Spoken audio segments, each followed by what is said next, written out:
What is up, Midnight Rangoon and Rangooniverse? Today we have a very famous chess match between the Midnight Rangoon and the milk-fed veal. Just trying not to show any nut. Yeah, don't show nut. We're going to go through this move by move, talk a little bit about their play style, and see what could have gone better. All right, Chap, it's your move. Guys, Jacob taught me how to play chess, so it's a bit of a master and student situation. You beat me once, though, so I wouldn't call myself a master. The goal is to get the king. Good. So we got a book opening from Midnight Rangoon. He's playing the English, moves his pawn up. Milk-fed veal responds. We're just getting our pieces out there at first. It's actually pretty standard stuff here. Now, here you can see the accuracy for the Midnight Rangoon go down a bit. He kind of just sacrifices this pawn, which Jacob immediately punishes. That's probably the best move you'll see in this game. Let's keep going. Jordan gets a little bit nervous, doesn't want to lose that bishop early, moves it out of the way. Jacob moves his queen out. I do see why he's doing this. He's planning to move it to this square right here, and then he can control this diagonal, maybe gain this rook if Jordan doesn't see it. Jordan responds by blocking the way if Jacob decides to advance his queen. He also is directly threatening the bishop. A better move, I think, could have been up here, because if Jacob got his queen out, boom, quick block. Then you could advance and get this pawn out of the way. Anyway, that's not what happens. He threatens the bishop. Jacob still decides to move the queen out, which is a good move. He's pinning this pawn, right? If Jordan takes, Jacob gets that rook. He effectively gains pieces. But that is not what's going to happen here. Jordan gets this out. Because I think he's planning to move it right here, unpin his pawn.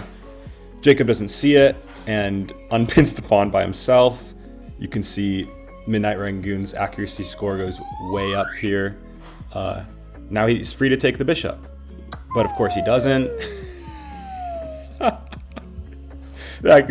accuracy score jumps back down, and Jacob responds by sacrificing his pawn for no reason. Now, this pawn has been unprotected the entire time. Jacob could have had it at any moment during this game, so it'd be a good idea for Jordan to attack this pawn, effectively saving it and also gaining a piece. Of course he doesn't, but he still threatens the queen, who sacrifices herself. Oh, wait. Am I missing something? I'm sorry. That was meant to be where I want to go. But I suppose you can take This move is actually a mistake on Jacob's part, but noble nonetheless. He meant to move it here, I believe, or maybe here. Wait, was it here?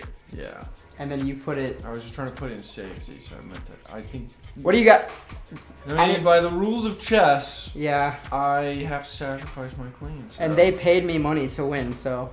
Fuck. He let his fingers off the piece, and according to the rules of chess, he has to let it go. So, Jordan takes. Thank God. Hey, he can get a queen back. That is not going to make this easy. Jacob responds by trading pawns. Good move. Jordan threatens that bishop again. He moves out of the way. I don't want to make a stupid mistake now that I have a lead here, but... Check. Here we go, our first check. Jordan moves his queen out of play, threatening the king. Pretty good move, I'd say. Jacob blocks with the horsey. And there we go. He puts himself in direct danger of this pawn. Jacob takes the pawn, Jordan takes the pawn. Now, this piece is definitely lost. Can't move it, or else the king will be back in check. So Jacob decides to pin Jordan right back. For some reason, God knows why, Jordan doesn't just take this with his pawn. He kind of just moves his queen to a slightly safer position, I suppose. although it doesn't achieve anything. Jacob threatens his pawn. He doesn't want to lose. He doesn't want to lose this piece, but he could have just moved this out of the way because it's still threatened. Jordan still doesn't see that he has a free piece right here. But he does advance his bishop, which is off the starting square, so that's good at least. I think what Jacob's sort of planning here is once this pawn gets out of the way, he'll have his rook dominate this whole file, and he can start to move in his bishop and sort of threaten the king. But instead, he sacrifices his rook to 2 pieces, the queen and the horsey, but Jordan doesn't see it, and instead decide to defend his king a bit more. Jacob gets his rook out of the way, which was free for the taking the whole time, but no one took it. And at this point, Jordan makes sort of a bad move.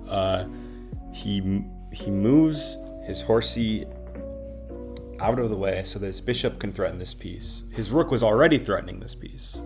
So once he does this move, Jacob is free to go right here and check the king. Free piece, free check. That's not what Jacob does. Jacob uses his rook, which is also a pretty good move because, say Jordan doesn't see whatever's happening over here, moves his pawn or something, Jacob would have an opportunity to both attack the queen and put him in check, which would lead to loss of the queen. Anyway, that's not what happens. Jacob takes the bishop with his rook. Jordan, I don't think he sees it, but he just wants to put the king in check. So this is saving him for the time being. And Jacob sacrifices his horsey, which Jordan decides to take. Jacob just blocks again and sacrifices his rook. Jordan takes the rook, which is a pretty good move, I'd say. He sees it at least. Jacob moves out of the way, and this is sort of the start of our end game here. So not much hope for Jacob. He could maybe pull a miracle out. Jordan hasn't advanced any of his kingside pieces. Extremely weak kingside, weak queenside. But Jordan's advancing pretty consistently. There we go. And Jacob is sort of deciding to trade as many pieces as he can, attacking this rook. This is sort of where Jordan is a very defensive player, I'd say. He could just start going for the king as soon as he can. Move this rook here. He could actually take this rook at any time with his king. Neither of them see that. Come on, we just got to go on the offensive here. I just want to make sure I do it in the right way. He didn't. But Jordan does this move because he doesn't like to lose pieces. So he has pretty precise play, but very, very defensive, I'd say. There we go. Finally takes the rook. This is a great move. It would be if this was defended, but he's kind of just sacrificing it. If it was defended by like his king or something, he would be splitting and Jordan would have to choose, but that's not what happens. It's just a free piece. And from here on, it's just sort of a mess.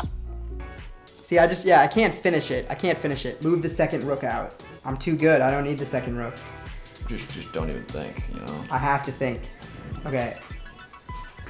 Actually, I think at some point Jacob moves Jordan's queen for him and is telling him how to get him into check. Take out my own pawn with your rook? Wait, you're just telling me how to win? Yeah. It's over. The game's over. I'm giving you a lesson. Take out my pawn with your rook. If I was actually going to play, I would take your... We are playing.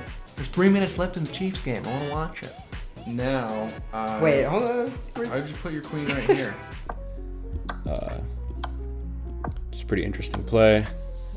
And after Jordan makes this last move, I need to feel a checkmate. 35 minutes. I need to feel a It's the checkmate. longest game of chess. You knew this would happen.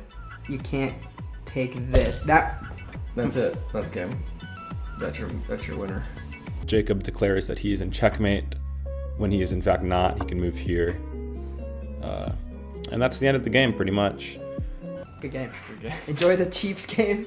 This needs to be studied for multiple reasons. All in all, Jordan's moves are defensive. I'd say slightly more precise, but that might only be because he is taking on average 2 to 3 times longer to make each move than Jacob. It was an untimed game. Jacob's reactions are they're more reactive moves, I'd say. More passive play, but I think that's because he was also excited to go watch the Chiefs game. Anyway, that's this analysis of this game. If I had to rate them, ChatGPT would actually give Midnight Rangoon about a 1300, Milk-Fed Veal 1100. I would give Jordan about a 10. Not kidding. Maybe 800. Milk-Fed Veal actually slightly higher, just had he had maybe 900, had he had more time to think about his moves. Thanks for watching.